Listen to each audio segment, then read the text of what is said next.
নমস্কার বন্ধুরা, নতুন একটা ভিডিও নিয়ে চলেছে। আজকের ভিডিও হচ্ছে ফাটাফাটি ইঁচড় চিংড়ি। বন্ধুরা দেখুন, ইঁচড়টা দেখিয়ে দিচ্ছি। তো বেশি করে আদা রসুন পেঁয়াজ আমি নিয়ে নিচ্ছি কুচিয়ে। তারপর চলে এসেছি কড়াইতে। তো কড়াইতে অল্প তেলে আগে আমি চিংড়িগুলো ভেজে নেব।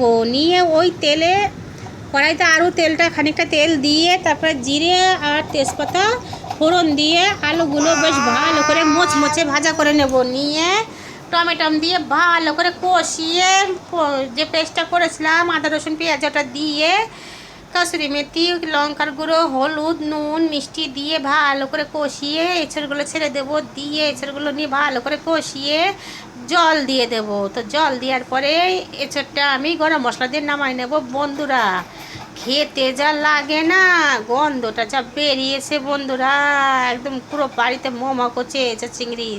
মনে হচ্ছে এসব চিংড়ি না, কচি খাসির মাংস খাচ্ছি।